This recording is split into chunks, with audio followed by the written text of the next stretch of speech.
What's the name? Sorry. No, one of my position.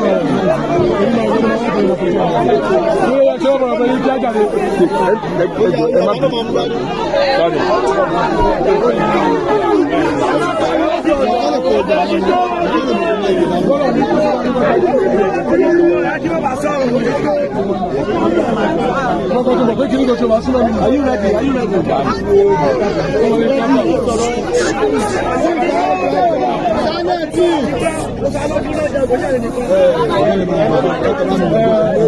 My name is Musiliu Akinsanya. I'm the chairman part and carry Lagos State, the leader of the Bisi Ologe local government. Mo wá vote. Mo dẹ̀ rí pé Òṣòdì local government wá mo dẹ̀ fẹ́ gbogbo ẹ̀yin tẹ́ wà nínú ilé pé tẹ́ jáde tẹ́ vote. Mo rí pé àwọn èèyàn jáde inú mi dùn gan tó ṣe bá gbogbo àwọn èèyàn tó ń vote tó dẹ̀ ń lọ.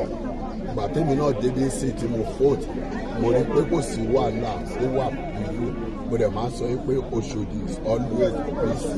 Gbogbo Lagos State mo dẹ̀ ti ń gbọ́ everything káàkiri all local government mo rí pé peace oore níbẹ̀ ọlọ́wọ́n ọbẹ̀ Elédùmarè á fún wa ṣe.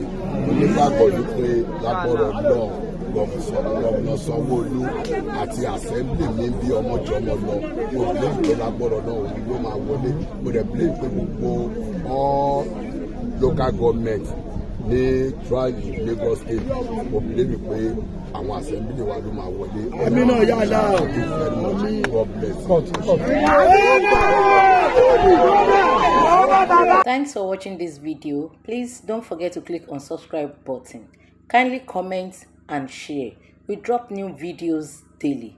Thank you. God bless you.